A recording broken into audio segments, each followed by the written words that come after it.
Good evening, Patrick here, 8 Questions Wealth, and welcome to the show. Start of another week here in October, also known as the Spectacular. That's right, Spectacular 2025 is now underway. I've seen several people going out there and celebrating all things spectacular. I just want them to make sure they send my buddy Hobbs some royalties. After all, he did copyright that, or he should have. Uh, all right, all right. So maybe that last part wasn't true, but it's all right. Like I said before, whenever I think of Halloween and the spectacular, we think about our good friend Hobbs, the originator of the spectacular. Um, wow. Well, I guess it is sort of a spectacular. Um, yeah, it's perfect for it. It's perfect for it. It's a little bit nippy today, so our guest today will be actress and director and film and screenwriter Brooke Trantor will be here with us. Very, very talented young lady, very talented. Watched her acting, I watched her directing, I've seen her screenwriting, and she is definitely what we call a multi hyphenate. I mean, she can do a lot of things really, really well, and I enjoyed watching her work, both drama and comedy. Um, it was funny because I kept on looking at Brooke. I kept on looking at her, going like, I know I've seen this person before, and I was like, where have I seen this person before? And it just was in my head, and I was like, where have I know her from? And it wasn't so much her, but there's another actress out there who Brooke and her could be almost twins. Her name is Whitney Avalon, and I was thinking, yeah, I think if you swap them both out, no one would know the difference. They say that everybody in the world has a doppelganger. But Brooke will be our guest tonight, and we're very happy for that. She'll be here in about 10 minutes or so. Tomorrow night, we are back. We are back for a full night here, full night of stuff. Um, Tomorrow night, we have Allison Rothwell will be here tomorrow at 8 o'clock. On Wednesday, the 8th, Deborah Markowitz will be here. On the 9th, we have a doubleheader. We're going over to the pond. We're hitchhiking and going over to the pond. We're going to be talking to Catherine Shannon at 3 p.m. here Eastern Time. And then we're coming back that night to head to one of our favorite places, and that's Iowa. And we'll be talking with Chase Stein and Bruce Bales. We're going to talk about their new short film, The Valley of the Devil. And it's a Western, and it's a good short film, but it's begging to be stretched out. It's begging to become a Western. Speaking of Westerns, and this might bode well for everybody who's thinking about getting Westerns. So they started out a 24 channel. I'm not sure if it's a streaming service or a cable service, but they started out a new one called West. It's the Western Entertainment, and they are showing nothing but old classic westerns on this channel for 24/7. The demand for the old series is pretty crazy, actually. You would think as we move on every year, we move on from those series, and the people who watch them, there's a lot of us here that, through attrition, but it seems to be like it's the young people are interested in seeing the old westerns, and they have fueled the interest in a revival. And I say this and because it's really good. It's really good because now we'll see. Now we're going to see more westerns coming at us, and westerns like Black Creek with Cynthia Rothrock, the Rio Bravo series with Joe Cornette and Alexander Ninsky. There's films. Heather Graham has done a few westerns now. Westerns seem to be coming back. Peter Dinklage just did one for Tubi. Tubi original was a western. He was in that. So there are a lot of people out there that want to see westerns. They want to see the old ones. So there's a new channel out there, and yes, our show is on there as well. Have Cheetah Will View, okay, Richard Boone. Have Gun Will Travel, the smartest, the best series I think out there in the Western series. For And of course they're running the two big guns are running, and that's Bonanza and Gunsmoke. Bonanza went 14 years, and Gunsmoke went 20. Pretty amazing. Um, so yeah, that's pretty cool to see that. So it's up and running now. I think it's an offshoot of Me TV. If you have Me TV, you should be able to get West TV. So there you go with that. Um, and of course, hopefully down the line, hopefully, I mean, oh, and here's another thing too is Tubi TV. Like I mentioned this before, and I didn't realize this, but they are running short films now. They're running short films. If you have a short film, you're going to go ahead and contact them and find out what do you need to do in order to get your film shown. I've already seen a couple of short films there, and highly recommend it. If you have a short film and yeah, you want to get a wider audience, then by all means, I would see about contacting Tubi and seeing about getting your short on their platform. Great way to get recognized. So we're going to be talking about in the Valley of the Devil with Chase and Bruce on Friday, Thursday night, and then this Saturday night on the 11th, we will be back for a watch party, and we'll be at 9 o'clock, and we'll be watching Christie. We'll be watching Christie. Really cool too. Recently, I don't know what this is. I don't know if it's after 4 years of, ringing the bell, ringing the bell, ringing the bell. But it seems all of a sudden like a lot of people are digging some IFC films. I was over in Texas's channel, and Texas was playing the Kill List. That's right. He rescheduled his live stream, his watch party, and he and Juno watched that. And I was like, "Wow, this is so cool." Hey, H.O., how are you? Hopefully you're doing well. So I was really happy about that, and it seems like Juno, he actually knows his shit. He was like he was dropping some names of some ISC titles, and I was like, wow, this is pretty cool. And then Texas, he told me that he said that he wanted me to come up and watch Kill List. He just didn't know how to get a hold of me. Because we're not all connected on the same platforms, and so I'm not sure I don't sure if he's on Facebook or not, or TikTok. But either way, we talked, and he said that he would want to have me on, for another ISC film. So I'm pretty stoked about that. I would do that in a heartbeat. And I would love to talk about that movie. And I saw someone else comment on it too, and I said, on another channel, he was commenting on the Kill List. Oh no, he's commenting on the Den. He was commenting on the Den. I was like, wow, that's like that's cool. That's one that our good buddy Haas brought us into. And hey, Lady Valerie, how are you? How are you? You guys are playing tonight, right? You guys are you and the Cubs. So the Yankees are on the verge. We're about ready to get our ticket punched.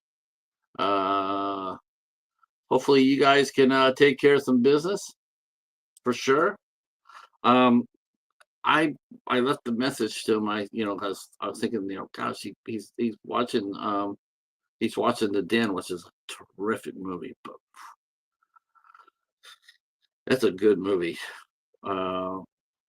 I just feel like for that movie, man, you got to watch that, and you got to watch Bound to Vengeance like that. Watch The Den first, for one side of the story, then watch Bound for Vengeance for the other side. It's a perfect doubleheader. And but you might want to be careful, it's not for the faint of heart. Yankees got yeah, so I've sort of I'll be honest with you, I'm sort of like dreading tomorrow because so we have our first pitcher out. We have Luis Gill come out. Luis Hill comes out. He he's throwing strikes. He gave a couple of solo home runs, but he's throwing strikes. Boone panics. Boone panics, rushes in a couple of relievers in there, including Duvall, who actually pitched really well. He pitched 2 clean innings, and then the bullpen just imploded. Luke Weaver got lit up, and then Paul Blackburn, who had actually been pitching decently well in some mop-up roles, and they threw him out there and says, "Hey, hold the fort," and he got lit. He got lit up. I was so disappointed to see that. Luke Weaver, I don't. He's hurt. He's been hurt since the beginning of the year. There's nothing. I don't care if he himself told me. I feel great. There's just no way that you're going to fall off that much as you did last year. I mean, you were doing really well this year. Then you got hurt, and then you've been shit ever since. So he's still hurt. It's all there is to it. And then Blackburn, he got lit. So what does Boone do? What does Boone do? Okay, you got a guy who you yanked too soon, didn't throw that bad, throwing strikes. So you're gonna remove him from the roster and put in Mark Leiter Jr. So now our bullpen has Paul Blackburn and Mark Leiter Jr. God, that is so beyond broken. But that's where you just walk in there and fire Boone's ass right here, right now. Oh my God. I thought, well, maybe he switched out Boone for maybe he put out Leiter for Blackburn. He put them both in. So our bullpen now has 2 fire starters in it. Guys that will walk in there and the enemy will just torch the shit out of them. They have it's terrible. I absolutely. I just hope Carlos can go 7 innings tomorrow, and we stay the hell away from the pen. Get Williams and David Bednar. That's our chances. That's our only chance. Yeah, we play tomorrow night. I will say that I was very happy to see the Yankees fight back. They were down at one point 12-0 and no hits. They were down 12-0 and had no hits. And by the end of it, they made Toronto nervous. They scored 7 runs back, got to 13-7, and pounded their bullpen. Once they went to their bullpen, the Yankees jumped all over it and got 7 runs off their asses. So that's a good sign. But tomorrow, man, we got to come out and get the early lead. Can't be playing from behind. You feel pressure when you're from behind. You want to be up front. You want to score first. When you score 6 runs in the first inning. Let's see. I better open up my.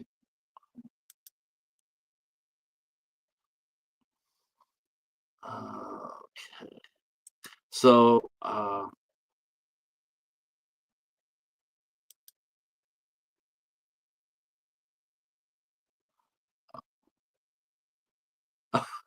To go.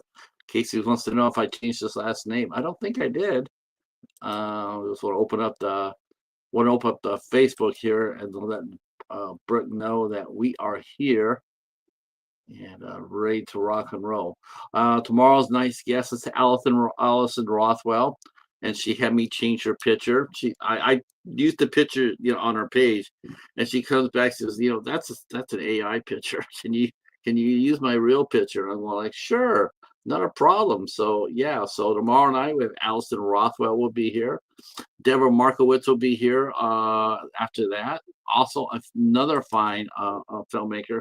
So what happened was, um, it's yeah, I thought so too, Val. It was important. It was important to play like that, to make Toronto like, most people when they get a 12-0 lead, they relax. It's like, yeah, we got this. We got this. And then next thing you know, you don't got this, and it's like, wow, that happened once. The Yankees they've actually done a couple of good comebacks this year, um, so you can't really count them out. Um, when they're swinging the bat a little bit. So I feel really good. Obviously, they have to win tomorrow night. But I'm saying if they do win, it makes me feel really comfortable because if we win with Carlos Rodon tomorrow, then we have Cam Sleitler on game 4, and then game 5 will be it'll be everybody. There's no tomorrow, so it'll probably be. I don't know if it'll be Max. I can't see that being Max, and I don't know if it's going to be Warren either.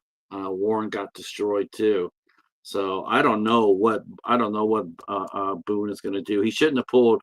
He shouldn't have pulled heel though. All right, the doorbell has rang. We'll probably talk. I don't know. I don't know if Brooke's a baseball fan or not. She lives in L.A., so she might be a Dodgers fan.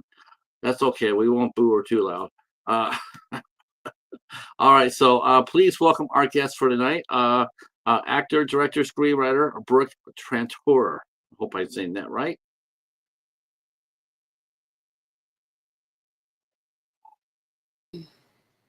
Hi. Greetings, greetings. Hello, hello. How are you, Patrick?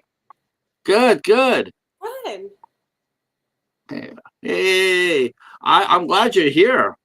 Oh, I am so happy to be here. Thank you for having me. I said this before you got here. I was thinking about I was watching your shorts. I was watching your shorts yesterday and the day before, Yeah. and I kept looking at you, and I kept on going like, I know I've seen you before.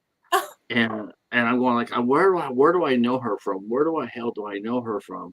I hmm. kept on looking, and then I realized that you sort of look like an actress named Whitney Avalon. Whitney Avalon. Now I know that name. Why does that? I'll have to look her up. What? She did a lot of parody songs, Okay. Okay. Yeah. the Princess I know Rap battles. her. Okay. Okay. That's Um, probably where I know her. uh, are you a singer?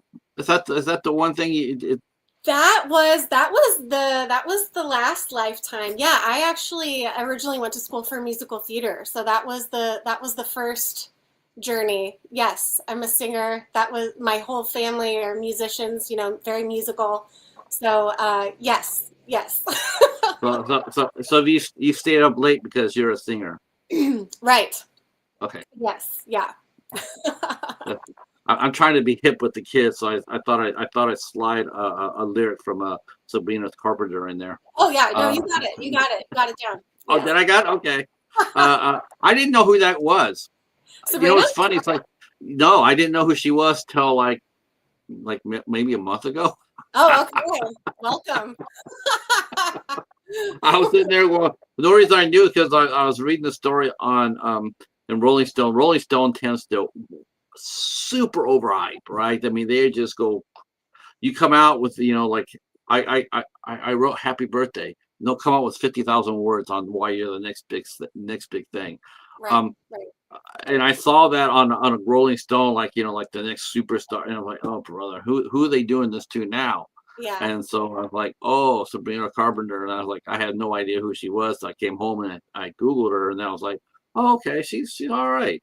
Yeah, she's slowly So taking over the world, or not so slowly, quite rapidly, honestly. Yeah, well, I still think it's Taylor's world, and we're just living in it. that's true. That's true. Yes. Um, are you a big music? I mean, obviously, since you're a big musical fan, do you have a lot of music at your house? Do you have a music collection? I do. I am back. I mean, it's been over a decade. I guess it was when I moved out to LA, so 14, 15 years ago. I really fell in love. I think I was like lonely when I first moved out here. I didn't know anyone. And really like after my shifts would come home and listen to vinyl. So I really got into collecting vinyl, and my dad and I kind of like shared that appreciation. So I have a lot of vinyl, and the range of music you would not believe, like musicals, really, really old, like dollar vinyl musicals I found from like the 60s, to like Bon Jovi, to Nina Simone, Southern gospel, this Austrian choir. I mean, just comedy, like old comedy. Oh, okay. Uh, yeah, I love vinyl very much. It feels, it's the one thing that feels, I don't feel very present in a lot. I try to. I don't feel very present in a lot of activity these days because I can pause a movie. I can drown you out listening on all these different. We're just like so busy all the time. Like to sit down and be with a record. I don't know. To me, it's still like a very sacred hour or so. Yeah, I try to get myself out. Greetings, Dell. Our chat is here, and they're saying welcome to you. Oh, We're hi! saying Hey, Lady everybody! Valerie. Awesome. Saying hi. Dell, greetings, sir. Greeted. Go Yankees. Yes, we're hoping. Are you a sports fan? I am. I come from a very specific part of Illinois where I have I mean, I have my teams. They're easier to root for some years than others, but like big Blackhawks fan. But I grew up with being a Cardinals fan because we're also close to St. Louis. But then in my hometown, you also had your Cubbies and your White Sox. Um, but then we were Packers fans because we would spend the summers in Green Bay or area. So I'm like I'm not the person to talk to.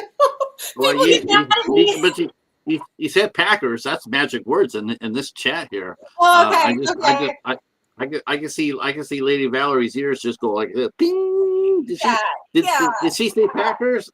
yeah. All my Bears friends, we don't talk about that often. Yeah.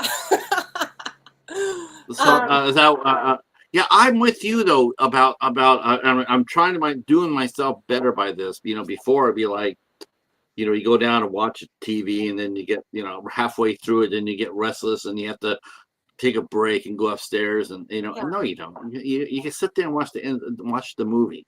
So yeah, I'm working hard to sit there and because I used to sit there and just watch 2, 3 movies at a time, oh, yeah, but I don't really sit that well very much. So yeah. but I'm trying to. I'm practicing.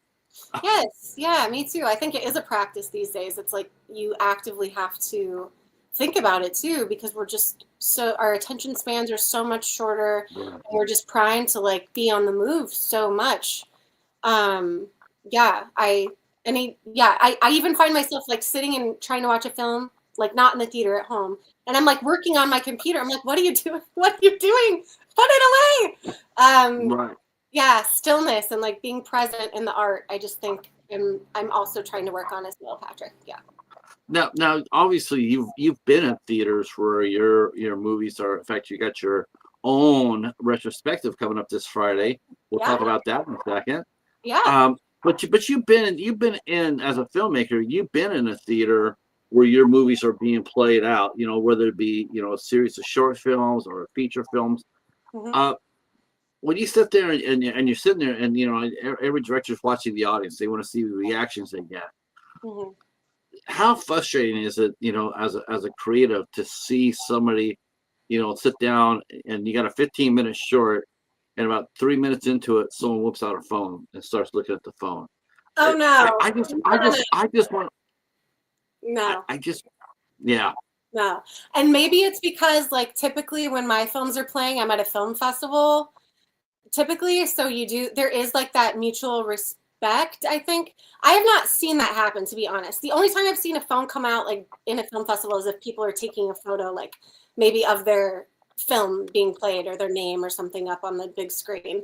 But I don't, or I try to ignore it. I don't know. I don't do well with film or phones in the theater in any capacity.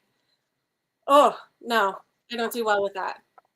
Yeah, I haven't been to the theater in damn near 3 years. Really? Yeah. Last movie I saw at a theater was It Part Two. Oh, I mean, that was a good one. Yeah. Do you miss Uh, it? uh, uh, I feel like the theater is such a sacred space. Do you miss going? Honestly, not. I did until they came up with assigned seating. Once they did that, I was out. I was Oh, like, yeah. no. Yeah. Uh, Some of the little ones still uh, around here don't have assigned seating, so that's kind of nice. Oh, right. I'm always excited when this happens here on the show. Eight questions. I get so jazzed up when this happens. So when a fellow creative comes in, and one just did. Oh, Our good friend, film director, screenwriter Michael James Bernard oh, from awesome. the great state of Iowa. Hey, Michael. Man, Iowa's got some talent. I'll tell you that. I'm always talking about Iowa. In fact, we're doing that this Thursday, actually. Oh, very So Michael Menard, he is getting ready to, I think his second film, Webster. Wow, it's a good movie. Webster County is, I believe, should be ready to rock and roll any minute now. oh, I've nice. watched I watched a rough cut, and it's an Oh, exciting film. Yeah, it's going to be interesting. very. Um, yeah, I'm looking forward to that. So, always happy to see him in the room. Yeah. And yep. Uh, yeah, I was gonna say, in the theater and watching people like, jump on their phones and whatnot. I'm with you. I wish there was a way that they could block off the phones. Like you walk inside the theater, outside in the lobby way, use your phone. But as soon as you walk through the door for the theater itself, the screen, I wish it would just I wish it just shut it down. Like I know. phones don't work here. So if you want to use your phone, you got to go outside to do it. So you're not interrupting the for the audience. Yeah. Um, Yeah. Now you mentioned earlier about Illinois. You grew up in Illinois. You went I to did. college there. Yeah. I grew So up there and went to college there. Yep. so what started your trip down this lane? I mean, now you got a lot of pathways we got a lot of paths to cover Yeah. because you're a screenwriter, you're a director, you're an actress, um, producer. Yeah. Uh, so what was the first thing that came on your plate? I'm guessing it's acting was your Yep. first love. Yeah. Okay. Yeah. Yeah. At a very young age, I was like 2.5 when I was put in my first like community theater summer workshop by my parents. I think I came into the world with like a bit of energy, a bit of a bit of stardust. And my parents were like exploring different ways of kind of channeling that. And I was in my first production. I was 3 years old, and I 3.5, and I was Tinkerbell in Peter Pan. And there's like this video footage of me coming out that opening night, and it's this children's production, and you don't realize that the audience is going to be like, you don't realize until it's there that, oh, the whole theater is full of people, and you can see my eyes like on this VHS tape clock it and just become enamored. And I'm running in this circle. She's supposed to sprinkle the fairy dust and then leave, and I just kept going. And I'm looking at the audience, and I was just like in a trance. The director had to come and take my little self off stage. It's one of the funniest things I've ever seen. But it's just like there is documentation of the moment that I think like I was completely aligned in my purpose. And I know that doesn't happen for a lot of people at such a young age, but it was kind of like written in the stars from a very early age. Yeah.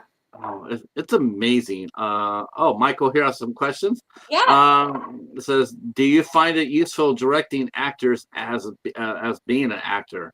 And if so, what approach would you say is best to approach actors regarding performance issues? So yeah, that's a good question. That's Yeah. a really good question. So as a actor who's now directing, how do you address someone who's maybe not seeing the part or gripping the part right?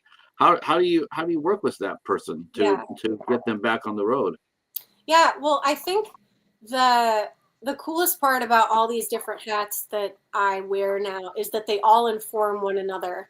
I think for a while, like before I started filmmaking, I was a bit nervous. Like oh, if I start directing and writing, are people not going to take me as seriously as an actor? And I just think those times are gone. Like putting yourself in a little box to be this, like you can do anything. And I think that's kind of like what our industry is right now. It's like you almost have to do everything to get something done these days. But I adore working with actors, and you know, so much of my background, which I'm sure we'll go into, Patrick, is in improv. That was like a huge part of my life from the age of 12 or 13, honestly, up until the pandemic when a lot of improv theater shut down. I mean, it's still like coursing through my blood. It's who I am.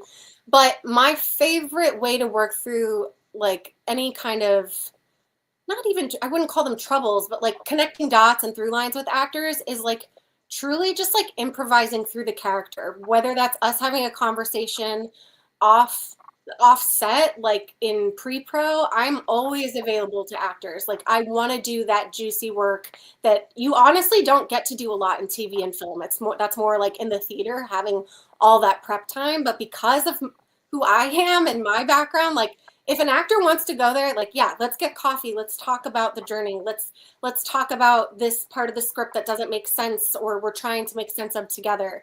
But it always comes from a collaborative place and a collaborative open heart. So I'm just always open to discussions. And I just think the key is like trusting them and not telling them how to say something or telling them to play an emotion. Okay, do this and be sad. I mean, that what does that mean? Like that's, to me, that's not directing. Directing is like kind of holding someone's hand, almost like a parent, and just like growing, and then you kind of let them go. It's like that artistic trust. So to me, like the director actor is just like this very sacred, intertwined kind of relationship. I kind of danced around the answer there. I hope that kind of answered it. No, but have you had to go to an actor after casting and just see that they weren't ready for the part or they didn't fit? Have you ever had to deal with letting an actor go from a production? I've never. Okay, let me think. I've never had to let someone go. I will say I have had to work through really very tough emotional situations because I work with a lot of actors that are writing their own material. Or in the past few years, I have been directing other people's work who have been writing, who I've been hired on to direct for. And a lot of younger actors are writing for themselves, which typically means that they're also probably writing from real life experiences. And you can write the script and you can envision what the day of the shoot is going to be like, and you can do all the prep in the world. But when you are in that moment and you really go to that emotional place that might be close to home, that can bring up some stuff. And so that to me is like, again, a very sacred place to be with the actor and to anticipate, as someone that has written for myself from my life experiences too, tough stuff, to anticipate that it could go that direction. This could get very emotionally charged. This scene might take a bit longer because I know where they can go with this and I want to push them to that point. And yeah, we might need actually double the time for this. So where can we take some time from the schedule to elongate the time that we have to shoot this scene? That seems to me, it's sort of like puts you in a really bad spot, like, Why do you right, say that? because as a director, and I'll throw this out here for Michael too. It's like, like, I don't know. To me, it's like, they're writing from their own perspective. Mm-hmm. I think it's sort of selfish in some respects because it's like, hey, if you're doing it yourself, if that's your play you're directing or that's your part you're directing, then by all means. But you're sitting there writing something really strong to you, and then you, the director, who has no connection to that, now you're being asked to direct that person's trauma or trigger. It's like, that's a lot. Like I don't know very many directors that will sit there and say, yeah, let's try to find a place and we're gonna go have a meeting over here. I don't talk to very many directors that actually would do that. I think that it would be like, to me, it would be like, based on a true story, which is like, it's based on a true story, but it's not the entire story. Yeah, I think that's important. I think that's an important line to put between the two. I mean, yeah, and that's for the safety of the actor too. And again, I'm speaking from personal experience. You've seen my shorts. Like, there's one in particular that really goes there, and it is about my past trauma. And look, that's from me being in therapy for several years. That's from me being in recovery. That's from me being in a very, very mature, emotional, heart, body centered space, healed, where I was ready to tell that story. So that is also part of my process. If I'm going to be working with an actor that is very close to something like that in their lives, then we have discussions. Where are you? Where are you in this journey? Are you in therapy? Not that everyone has to be in therapy. I mean, wouldn't be the worst thing. But I want to know where you're at, because no, we cannot be we cannot be solving that on set. Yeah. So a lot of that is me talking, maybe even before I sign on, me talking to them about where they're at, what this story means to them. And no, it's not my story, but I think it is also my job to find myself, as it is with any collaboration, to find what I connect to in that person's story. Even though it's not mine, there's going to be elements of every character that I connect to in some way, simply through, human experience. Michael here has, let's see, Dell has a question. Says, do you encourage your actors to improve while shooting? To improvise. Wow. I want to stay with I still want to stay with the first one a little bit. Okay. I'm going to get to Dell's question too. Great. Michael mentions, I see you have quite a few shorts on your IMDb page. How many did you make before you finally felt comfortable making your first feature film? And what process do you think making shorts first have? Yeah. Thanks, Michael. And the funny thing is, like, a lot of the shorts I've made aren't even listed on IMDb. I've now made, like, I think I counted them the other day in an interview, like 15. And that is the equivalent of a few features. So I have been ready to make a feature for a while. Through the pandemic, I was working on a TV pilot with one of my co-creators based on a film that I made, Oh Baby. And we really dove into that, and we have that packaged, and that's great. But I've really been called to make a feature, and that's what I'm prepping for now. I'm in development and pre-production for. I think I've been ready for a while, Michael, and I just had to trust. This is like a little woo-woo. I just had to trust in the timing, because I had these ideas, I had these images that would come to me, and it wasn't until something very specific in my life happened that it all kind of came together, and I was like, oh my God, oh, it's that. So there is like this element of like not forcing something to happen and kind of trusting the timing of everything. I think I've been ready for a while though, so I'm really pushing myself to like get going, and I feel very excited. I think making short films is like such great practice to attempt the first feature, because not only are you like learning how to run a set, you're learning technical things about being on set with different kinds of people. I think making so many different shorts, I've worked with so many different kinds of people now, because I also tend to work with a lot of the same people. Once I get my people, I'm like, oh my God, I love you, I want to work with you forever. But I've been fortunate enough to work with a lot of different people. That means learning how to work with a lot of different personalities. Sometimes they don't always like feel like, family. Oftentimes they do, but understanding how to work with different people, to be diplomatic, to remove emotion from artistic choices that could be emotional, learning the verbiage on set, learning how to take everyone's creativity into account. And the most important thing for me on a set is to make sure every single person on that set, from the PA to the cinematographer to literally everyone, I want them to feel seen, heard, valued, and respected. That should be like, and it doesn't happen on every set. But when it does, you feel it. You feel it. Everyone wants to be there because they feel a part of something bigger than them. So that is what I've learned from making so many short films. And I continue to bring that energy to set, and it just continues to be a very positive experience when you make that very clear with everyone who's on set. Yeah. Michael has another one. Sure. He says, since I'm a director and not an actor, I believe my scripts lay the foundation of a character, but ultimately my actors are the character. They're going to know. They're going to know them better than me by the end. They're going to know the characters better, better than the director, than the writer by the end.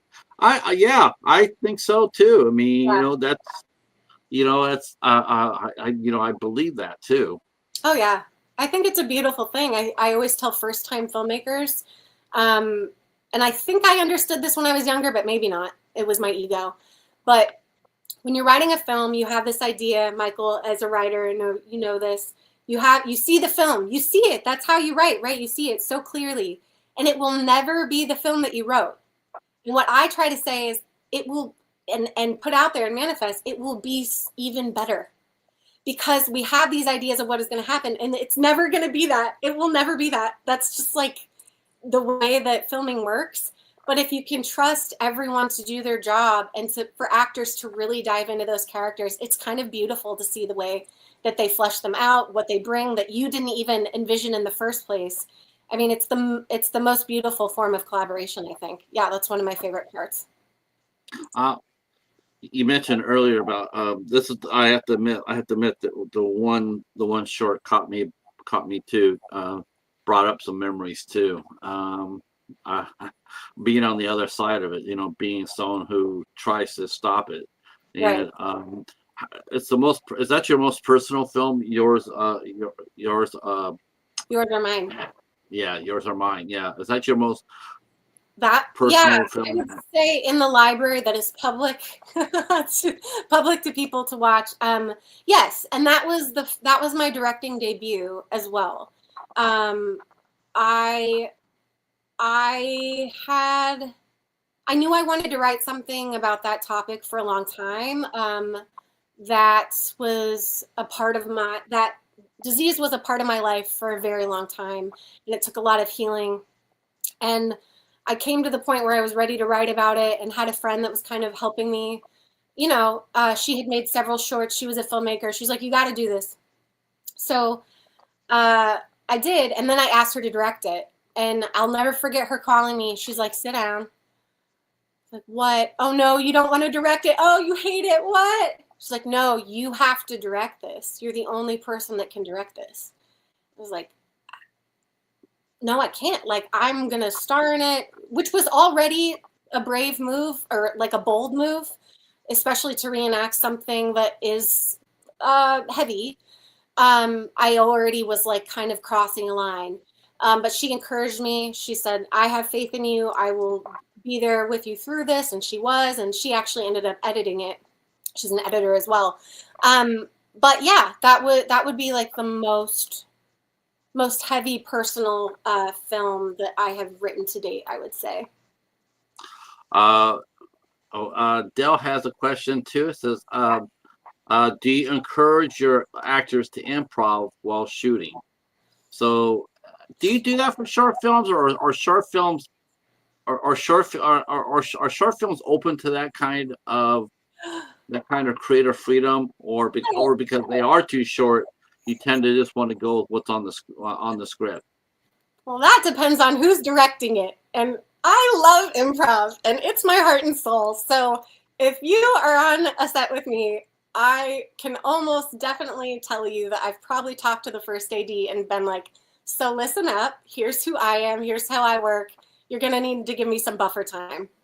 Now, sometimes it's written into a script. For example, and this is like a very specific thing, but in Oh Baby, there is this really, really fun sex scene. And when Kate and I were writing that, we wanted it to feel so awkward and so real. So in the script, in the actual script, when you read it, it says improvised sex scene. Now, if someone read that and was going to put that in a production, that does not sound safe, right? That doesn't. No. But we had all the crew already lined up. I knew the DP. We knew who was playing opposite her, TJ. They were very good friends. So we all had a conversation about what that meant. What that meant was not like, oh, let's try anything. It was, let's figure out the most awkward positions that this couple could be in this very specific part of her life. And let's play and let's have fun. But we had this conversation before rolling, which was, if you do not feel safe, you call cut. Like, everyone has the right to stop in this. And that's a very specific, like very rare circumstance. I just want to say that's like not normal. But in terms of improvising on a short, I just want to make sure that actors always have a take that I say to them, we got it. We've got the take that is money in the can. We're good. Now let's do one and just have the confidence that you've already got it to see what could possibly come out that next take. Because often when an actor has reassurance that they've got what you want, which is actually not what you should be focused on as an actor, is giving something what they want or giving a director what they want. You should be in the character, right? But if you feel that you really got it and the director's so happy, there is a certain freedom that comes when you have time for just that one more take. So in terms of improv, yes, I'm like trying to find like very real moments with actors. And if you are close on time and there is not time to do that, your first AD is going to be like, yeah, not this scene, sorry. And you can't. So I'm always trying to get time to like find those fun moments, but it doesn't always happen. But I am kind of known for that. Yeah. Um, how do you go? I mentioned, or I know you started out as an actor. Mm-hmm. So we got to go to the other parts too, because when did you decide that was directing? Was that something that was always on your mind? And in writing, were you always a writer ever since you were a young girl? Did you and just develop that as you got older and gain more experience into your craft? Yeah, what's weird about it is I don't remember identifying as an actor or writer. I don't remember that part of my life. Fast forward to 10 years ago, and this was the time that like Issa Rae had come out with Insecure. Tina Fey was producing and directing and writing. Like, you had to do all the things in order to get projects made. You had to be ready to do that. And I had been encouraged by mentors, like, you are a director. Again, in my mind, when they said that, that meant that I was like, wait, am I not a great actor? Why are you telling me to direct? I am obsessed with this thing. This is the thing I've been working for my whole life, is to be an actor. What I didn't realize is that it was just a form of expansion, not shrinkage, right? So when I did start directing films and kind of like started writing first for my friends and I, and then that slowly trickled into me deciding to direct. My mom would like find journals or VHS tapes of me like directing my sister, like very literally, or little journal entries about, oh, when I go to Hollywood to direct this movie, and I have no recollection of that, which is very interesting. But I think like in my adolescence and teenage and then college years, I was just so obsessed with acting. I kind of had forgotten about this other like creative component of my brain. So it's yes and no. Like, I guess at one point in time I had thought about it, but for a long time acting had just been the main focus. When you first started acting, did you do short films first, or did you do musicals first, or live theater first? Yeah, theater was my everything. Theater and improv. I started when I was 3 and really never stopped. My goal originally was to go to New York. I was like, all my friends in theater school, we were all going to go to Broadway and do that. And my junior year of college is when I was cast in my first feature in Chicago. And it was kind of like the sky opened up and like, God, whatever you want, was like, oh, just kidding. And I'm telling you, like, everything in my body changed that first day on set. And I was like, oh my God, I'm going to LA. And I think like some of my professors were like, yeah, of course. Like, they kind of anticipated that, but I had never even thought of it. And then by the time we had wrapped shooting that summer, I was like, oh, I'm moving to LA and I don't know anyone there. And let me be clear, it's not that I couldn't have done TV and film in New York, but at that time, like LA was still definitely the hub of TV and film. And I love LA. I'm grateful that I came here. And I love New York. I love lots of places. But yeah, it was kind of like instinctual, just going with my gut. And I didn't know a soul here. So it wasn't like, oh yeah, and I'll go to LA. And I did not know anyone. So there was also like that driving across the country with my mother and taking her to Hollywood Boulevard, where if you've been there, you know what I'm talking. It's just like, Right. it is not what you envision. It's kind of like the Vegas Strip. It's just like, oh, what is happening? But I just like had to leap and have faith that following my gut was the right thing, and it ended up being exactly where I was supposed to be. Yeah. And how did your parents feel about you moving out there? You know, I think they always wish that I was closer. We're very close. I've always been very close with my family. But man, they're like my number one cheerleaders. If I'm happy in pursuing what I want in life and I feel fulfilled and aligned in that, they support me 100%. I think they wish I could teleport home on Sundays for dinner, though, you know. Um, Right. Right. but we've gotten to spend some solid chunks of time together over the last few years. In 2020, I was trapped in my apartment by myself in LA, and that's a whole other story. But I took a train across the country and ended up staying with them for like 7 months. That was interesting. And then I just went home this spring for 4.5 months because I'm developing my first feature to shoot back in my hometown of Quincy, Illinois.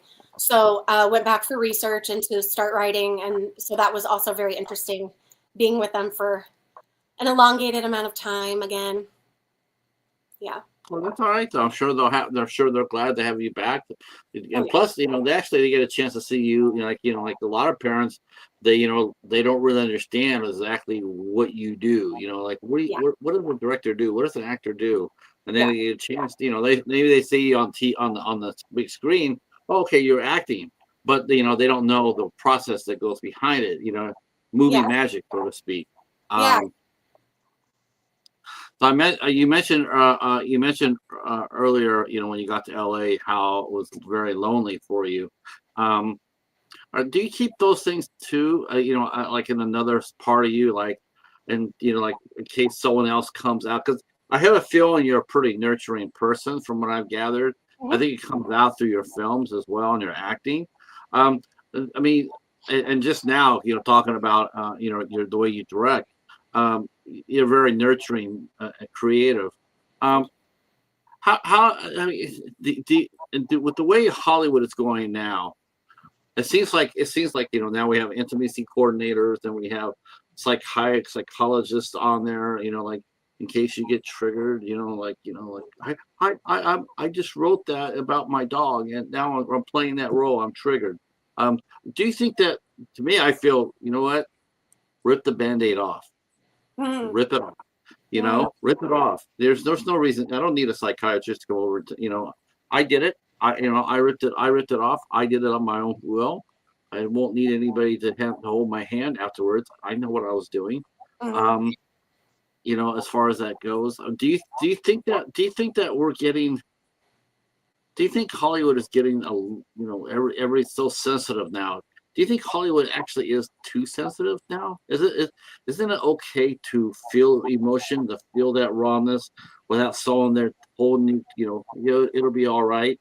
Isn't it better for one's creativity to feel the raw energy, the raw emotion, improv?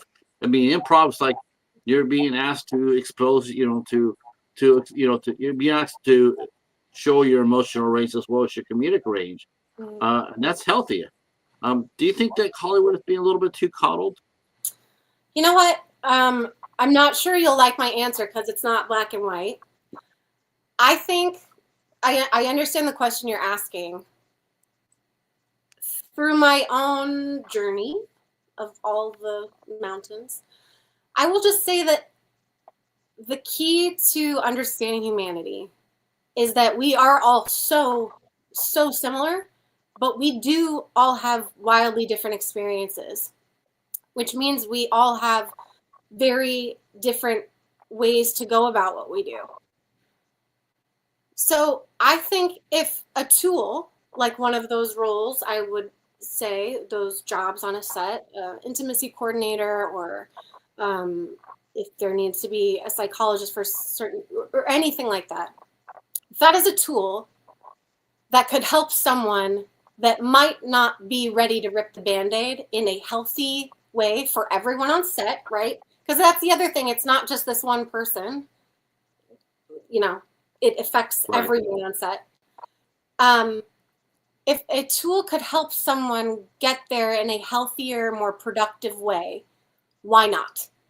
However, I don't think that means that's the reason or that is the way for everyone.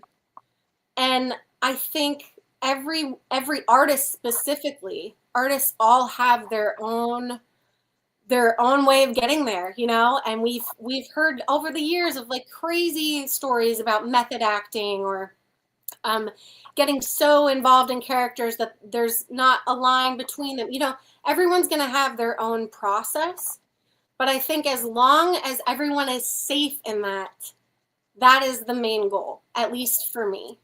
So again, like, sure, maybe there are overly sensitized things that we see in the media about Hollywood. But if something is going to make someone feel safe, like an intimacy coordinator, why not? Sure. And if someone does not want to use it, that person, or has their own way of going about something, then that's a conversation they need to have with director, producer, whoever is like really taking that into consideration. I do believe an intimacy coordinator is needed. The psychologist probably, yeah, I don't know. I think I, I, def- I think it would I, depend on the situation. Yeah. uh, but definitely the coordinator, because I mean there are some things that, you know, yeah. I mean, I'm going to be talking to a young actress here in a couple of weeks, and her first role is going to be one of a battered girlfriend. Mm, That's her first role. yeah. And it's just like, holy, you know, it's like, wow, you know, like, can't we get her in? Can we get her into a comedy first? Can we, you know, can she do it, you know, improv? Can she do, you know, a drama first? You know, can Right. we, you know, not, you know, why do we have to come out, you know, but that's, you know, that's her opportunity, you know, that's her first, you know, it's like, and, you know, I happen to know her scene partner, and I'd be honest with you, I trust him with my daughter. Mm-hmm. Uh, he's a very good actor, and he's a very good human being. So I mean, there's that, but that doesn't mean anything, you know. You know how I feel. It all depends how everybody else feels, I guess. Sure.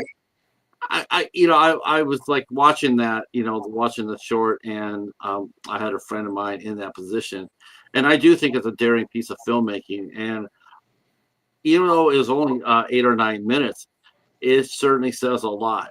You know, it really did. I thought your scene partner in that short that played the teenager, I thought you two guys were extremely good. I wanted it to go on. You know, that's one of the things about short films is, you know, it's like if it's really done right, you're really left wanting more. You're sitting there going like, I want to see what happens next. I want to see Yeah. what's going to happen to these two next. You know, Yeah. um, I thought that was really, I thought that was a very moving piece.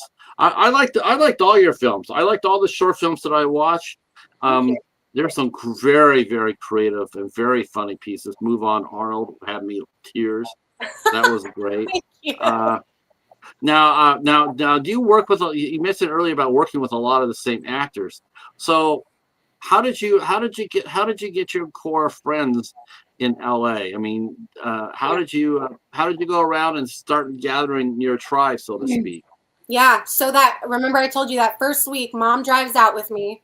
I moved to Westwood, which, if you know Westwood, that's like the UCLA and like a Hmm. very residential family area. Hmm. Also I had never visited LA. So keep that in mind too. I was like, I had this idea. I found an apartment. I move into Westwood and I'm like, oh no, what did I do? There's just not, there's not a lot of character in Westwood. Someone's going to hate me for that. But anyway, there's some. Okay, there's the Hammer Museum was great. But I, I had, I had been obsessed with improv. Improv was truly my lifeline. and had been coming from Second City in Chicago and had done improv all through college. And I was like, that is the one thing that is a non-negotiable. I have to start immediately. It is the one thing that will sustain my heart and happiness. So I have a question for you about that. yeah, Was improv part of your healing process absolutely. I hear the passion in it and the voices as I'm thinking that because Yeah, I couldn't imagine doing improv and having that on my shoulder either. It's like yeah, that one basically said, here's your lifeline, it's comedy, it's so here you go, and you grabbed it. So yeah, yeah. that makes sense to me. Okay, Oh, go Patrick, on. that's really astounding that you picked up on that without me saying that. I won't go into like too deep of a Mhm. No. conversation, but I actually this year when I went back to Quincy to start writing my film, a lot from my childhood is coming up, and I'm using that, But I finally got to sit down with like my main mentor, who I haven't seen in a very long time, who introduced me to improv, and I got to sit down and tell him for the first time. I had never admitted to him that when I started improv, I was very uncomfortable doing it.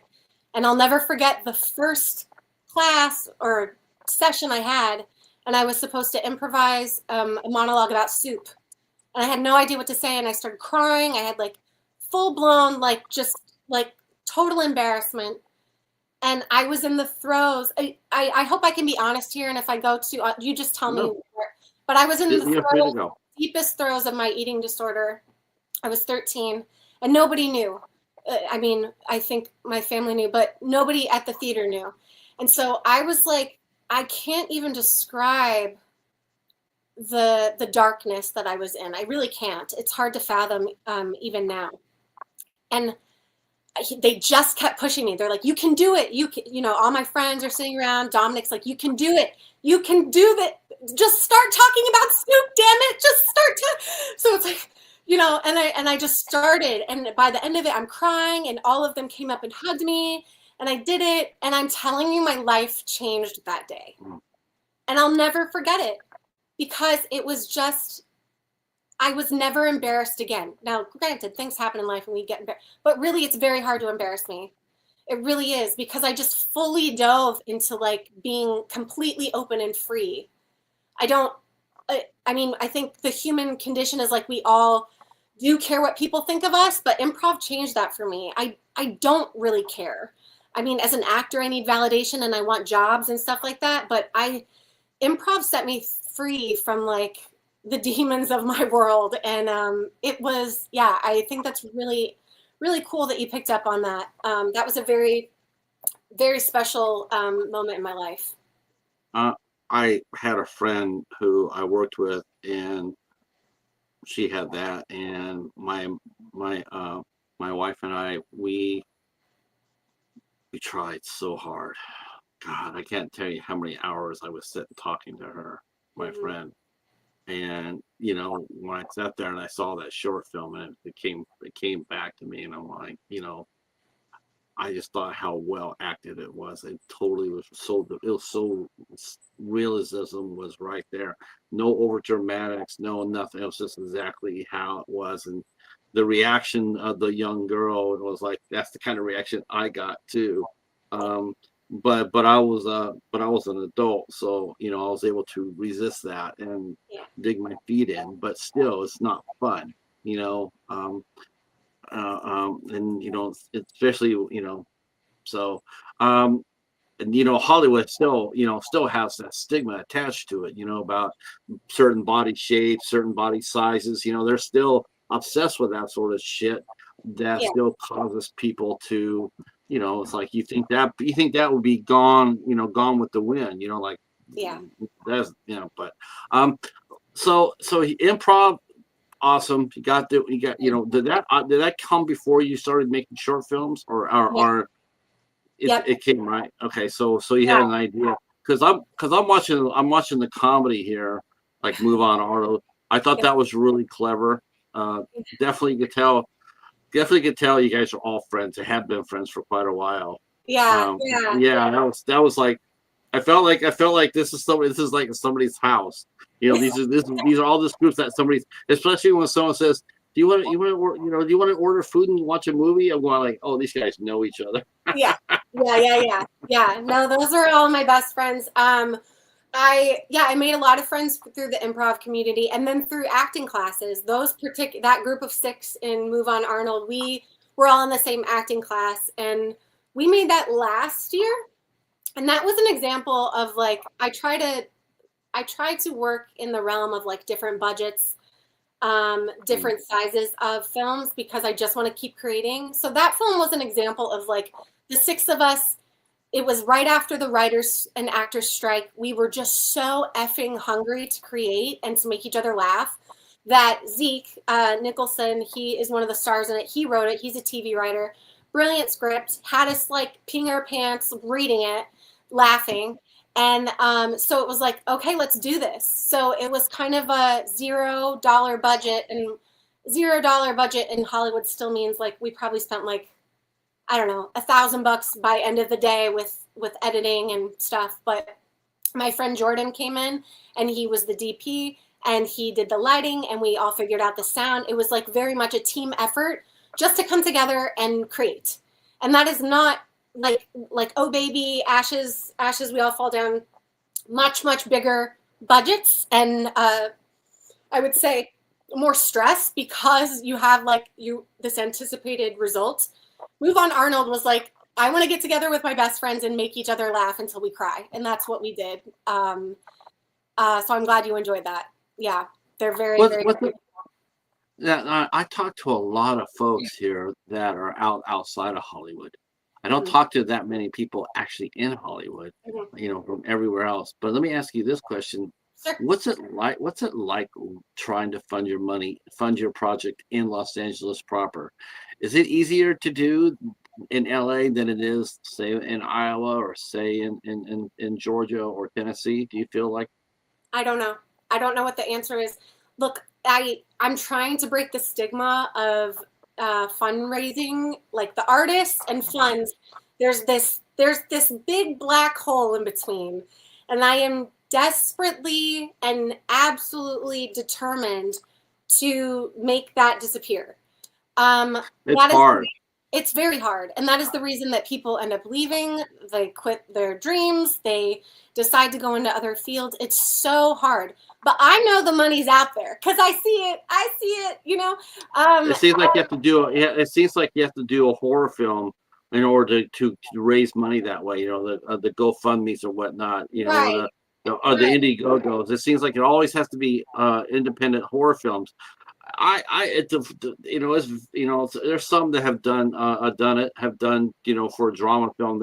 They raised a few dollars from that, but in comparison to horror films, man, there is no comparison. Horror films, they could get, they can get $20,000, $30,000, $40,000 for a horror film. Right. But man, oh man, you come around and you try to get something for, like Ashes to Ashes, and it's like pulling teeth. Yeah, I think it totally depends on like what point of your career you're in and who you're catering to. Like I did. So I also don't want to pull that too often, like the Kickstarter or the GoFundMe. I think that has to be like very intentional. Like, okay, this is the one we're doing. We did it with Oh Baby, and Kate designed that whole thing. It was her pregnancy announcement. That was her thing. So it was like, do not buy us diapers. Do not buy us onesies. Donate to the film. Was the actress actually pregnant? Oh, yes, Patrick. That's the whole purpose. Yes. Wow. I was wondering about that. I'm wondering, did they put that around her, to put No, that's a whole other story we'll have to dive into. No, that's why we made it, because that's my best friend and she was almost 8 months pregnant when we shot that. But I think you have to like be ready to ask for money, be bold about it, and knowing your why. Like, okay, so someone has $2 million and they're ready to give it to you in a second, but tell them why. Why you? Why today? Why does it have to be this story? And why are you making it unique? If you know who you're selling to and you have that pitch and you have that passion, it can happen very quickly. but you have to be ready to have it for the one. And that's what I'm getting ready for, is this feature. Is like, I'm going to have to raise a lot of money, but I'm so passionate about this story and so passionate about bringing this production back to Quincy that I want Quincy to be a part of it too. So that's kind of what I'm digging into. That's kind of my means. But I mean, if you're in Hollywood, you can also get production and studios to buy your script and make it. So it's like, I don't know if there's like a certain what, like, oh, it's easier in Hollywood. I don't know if that's even a thing anymore, because I don't know, writers exist all around the world now. I've had friends move to Ireland that write in the middle of the night on TV shows on Zoom, because now our world is like just kind of burst open after all that, Right. Now, the film that you're talking about, your first feature film, that's going to be Expert of?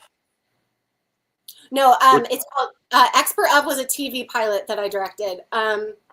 Main Street is the working title right now of my first feature that I will shoot back in Quincy, Illinois. Okay. So yeah, it's not listed, so I'll have to go on your website to read up more about it. Oh yeah, you put it on your website. It's pretty new. It's not like necessarily something that I'm taught. It's not super it's all happening now. Yeah. Okay. So why Quincy? Why not Los Angeles with all your tribe? Why Quincy? Why go to Quincy? Was it be easier to film there? Well, actually, it's the opposite of my intention, especially because people are trying to keep productions in LA right now. It's very important to our ecosystem. That's what I always thought. I always thought my first feature would be here, specifically probably in my neighborhood of Los Feliz, because I love it, and the old Hollywood like vibes. Ooh, I love it so much. And I intend to do that. But this story, like, if I really think about it, I started having images of this film like almost 10 years ago. I would go home and I would go down to the railroad tracks by the river. Oh my God, that makes me sound like such a Chris Farley. Yeah. Jumped in my van and went down to the river. Yeah. But we're from similar kind of town. But truly, like, go down, watch these old trains, go down to the river, watch the geese. Like, I would just have this imagery. And so I kind of started taking video and images. I'm so sorry, I have a little tickle in my throat. And now looking back, that the movie was starting. And it's so weird to look back on that, because I had this feeling. And then the story just kind of kept unfolding. And what I realized after spending that time with my parents back home during the pandemic, going back and really diving into the artistic community of Quincy, it's a really special place.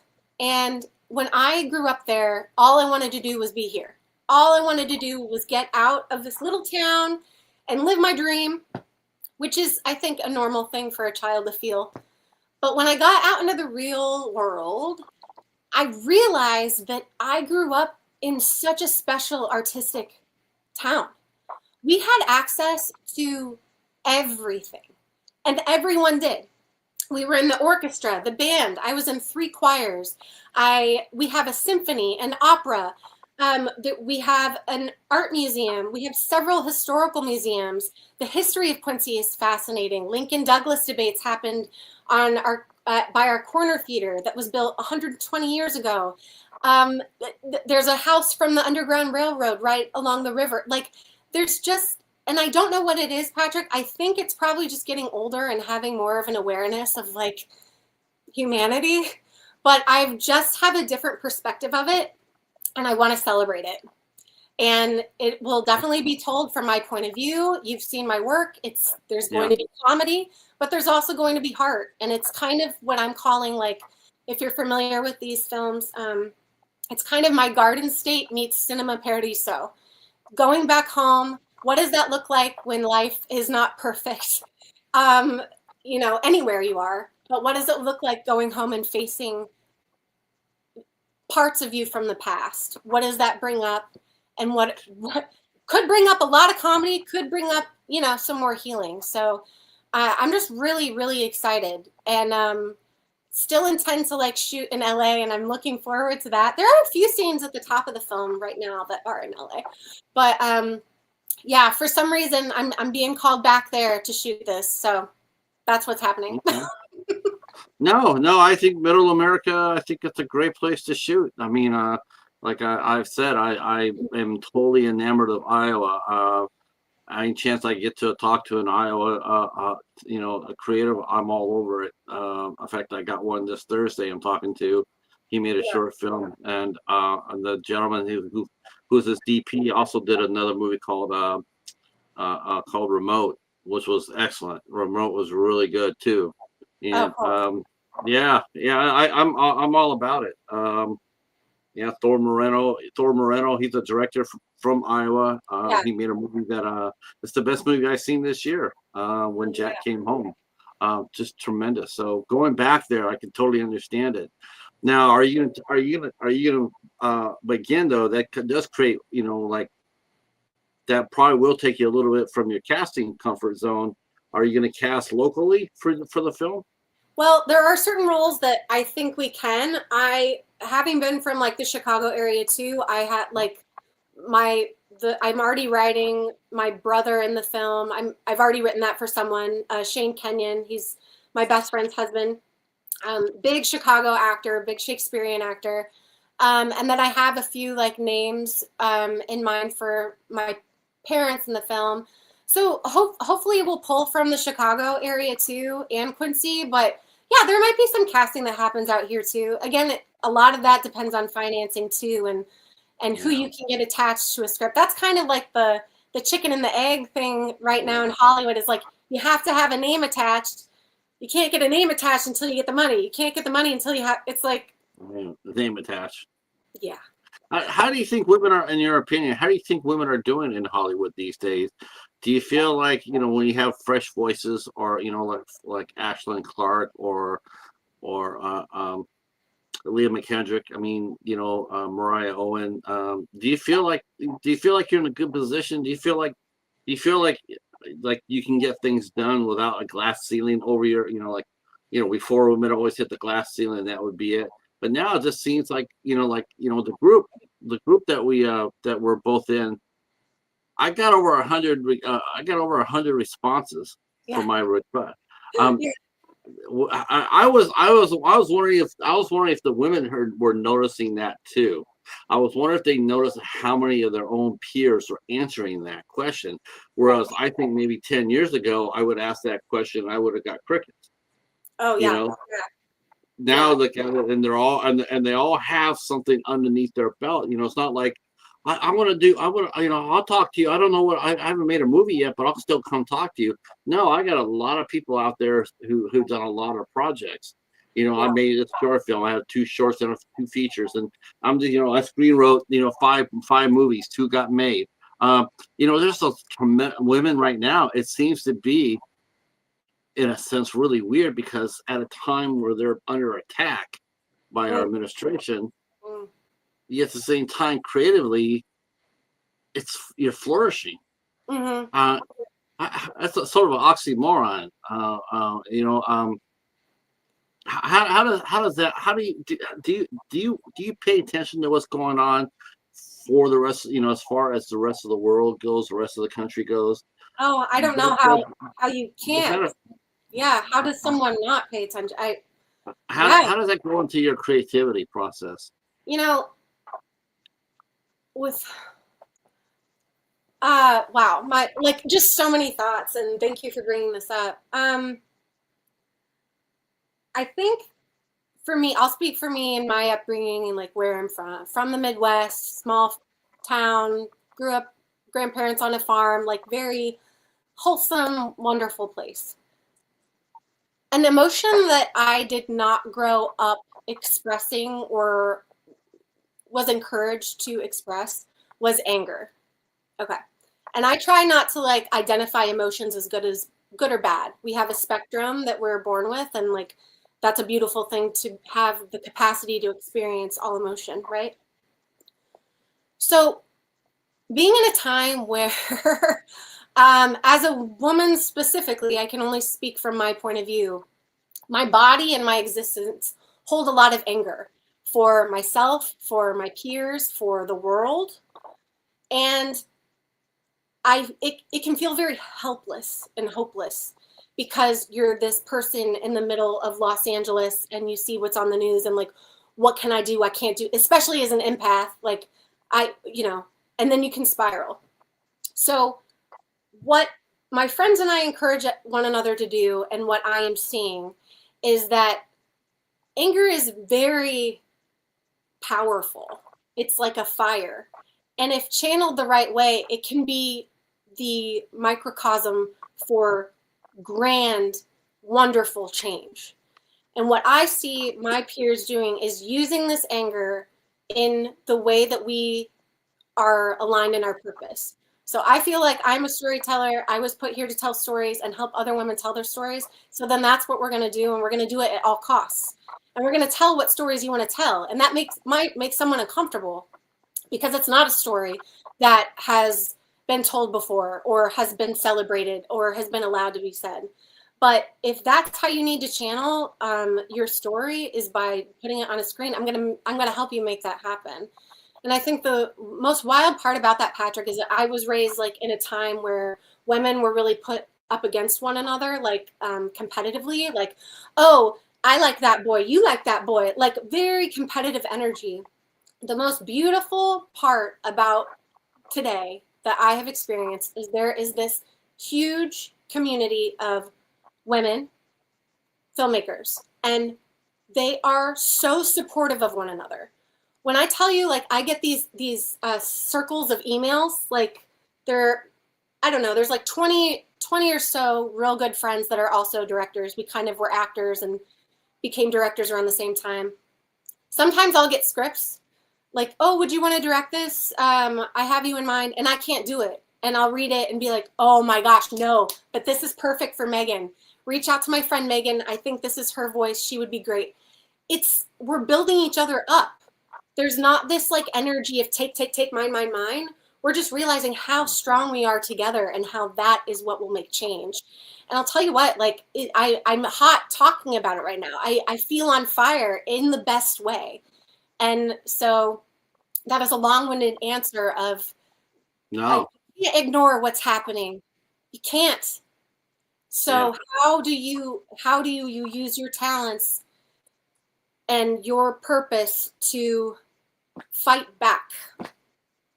Does it shaped about does it, like, to me it's like, does it, like, it always seems to happen this way too, like there's a certain topic that will happen and you'll see a bunch of projects that are Yeah. all, like, I guess the thing that we're talking about this week, they're talking about Charlie Hunnam was doing, I guess, Ed Gein. They're doing a mini series on that guy, and they did one on Jeffrey Dahmer, I think last year, a year before last.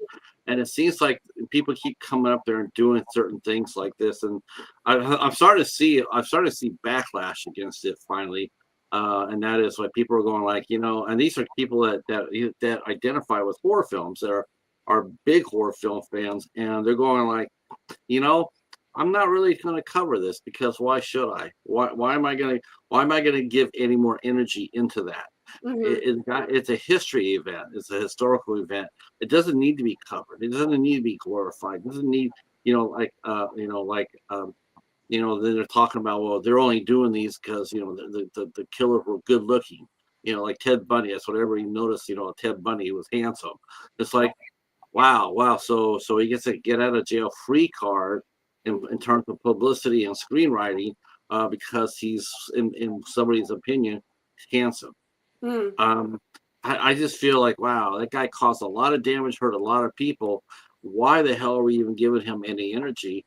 Um, but then at the end, you turn around and you see what's going on, and you're going like, we have to give it energy. We have to keep it alive. We have to, because I do think of, 2 or 3 more years, and that's all we're going to start seeing. We're going to start seeing what's going on in the world today.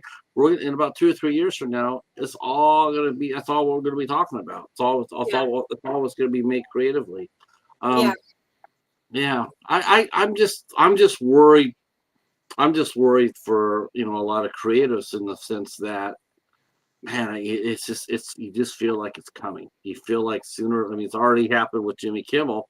Like Yeah, people's the foot is going to be coming down on people's back, and it's just like, is this a good time to write a comedy? Is this a good time to write a family drama, or is this a good time to sit there and say, you know what, I'm mad as hell, and I'm not going to take it anymore. And then yeah. Scream that and from then the window. Yes. yeah. Yeah. Um. So, I mean, is it hard to write? Is it hard to write about social injustice? I mean, is it hard to to create something like that, or is that just something that's like I think it's really important, but in my state of mind, maybe like you said, like like I'm too busy, but my friend Megan can do it. Do you feel Yeah. like that's to the point now where people want to come up there and they want to collaborate with you and say, "I want to write about something heavy," but maybe you're feeling that yeah, that's a little bit. I just not ready for that right yet, Right. and Yeah. yeah, I uh, think like themes will bleed into your work. Whatever's happening in the world is going to bleed into it, like whatever time, whether the film is about that or not, it can't be like taken from that point of time or taken out of it. So I think it's also like important to, in the creative realm, especially if you're passionate about a topic that's happening, like something of this time, it doesn't mean you have to make a film that's like serving, like you're serving the steak and potatoes. Everyone knows what to expect. Like, yeah, this is a story about ABC. Okay, we get it. But I encourage people and writers, especially first time screenwriters, to say to themselves, why me? Why now? Why am I telling this story? And how is it different through my point of view, through my eyes? Because that's where you find unique stories. It's coming through your point of view, but it's something we're all experiencing. So again, people relate. That's what art does. We relate to it, but it's still from your eyes and your heart. So I think that's just like trusting your audience. Audiences are very smart. We can trust that. mhm. That's not, we don't have to spoon feed anything. A movie can be about something without actually talking about that over and over again, too. Yeah, I like to think that we're smart society, but I don't know. I think I have my doubts sometimes. Well, Um, yeah. when you were growing up, who were your three favorite actors and actresses that you looked up to, or directors that you aspired to be? What made Ooh. them so important to you? Well, hmm. Growing up, my comedy, like, kind of, I feel like voice came from watching a lot of Steve Martin and Martin Short. Those were kind of the guys that everyone in our household could all chuckle at together. Um, so grew up watching like very 90s, like Father of the Bride kind of films. But like Penny Marshall was a director that I really looked up to. Again, just like in the boys' world, really telling through her point of view. Um, I I remember watching like all of Denzel's movies, even like the really kind of like darker ones when I was a kid, because my dad would watch them. They'd be like on pay-per-view or something or on cable, and I just loved how intense they were and how they made my heart race. So I remember watching him a lot. And then I grew up in the time where Julia Roberts like owned our televisions. So any kind of Wow. rom-com that she was in, I was just like eating for dinner. Um, I think she was brilliant. She still is. And just her honesty and like presence on camera was always very riveting to me. Yeah.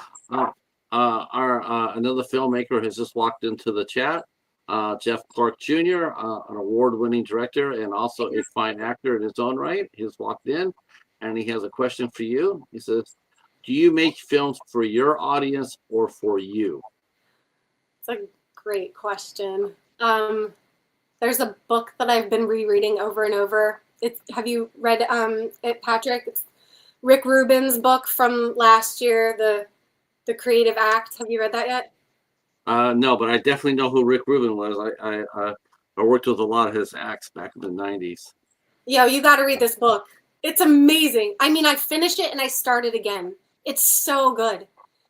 Yeah, they Really have. good. Yeah, really like really important conversations with thyself. But I would say like um, I think first and foremost it has to be for yourself. I think you have to love an idea and love a story to tell it, and to be confident enough to tell it the way you want. I also believe what helps me in my filmmaking, storytelling life is that I'm reminded that it's all so much bigger than me. Everything is. So when I get like trapped in, I don't know, worry or dread or, oh my God, we're behind on set or we're not going to finish this, I just remember like, it's not about me. Some little girl out there, depending on what movie we're talking about, some little girl out there that was just like me at 10 years old needs to see like this, like she needs this. So it really removes like the preciousness of like me, and it goes back into service. I think that's what leads me most through my art is reminding myself, people can think whatever they want of artists, but I think art is like some of the most selfless work that we can do as humans. So I just continue to go back to service. It is serving humanity. It is not about like the vanity of being seen or about me, but it also helps me too. So it's both, Jeff. Sure. I know you probably didn't want that answer, but for me, it's both. Um, tell us a little bit about this retrospective that's coming up for you. Oh yeah, What's going to happen this week? Weird word, like night of short films. Yeah, retrospective. I there's a theater over in Silver Lake, and they had approached me about doing like possibly starting like a series of short film nights, and wanted to start with screening some of mine. And I was like, oh, I can screen them all. And then I was like, oh no, I can't. That would be several hours. So we went through and picked 6. And yeah, we're gonna do this Saturday a screening, and then 11 of my collaborators who have worked on those shorts with me, all women, are going to come for a Q&A and panel that will be guided by our guest moderator, Imani Davis. She works for American Cinematheque and does Q&As all around town. She's like a phenomenal filmmaker herself.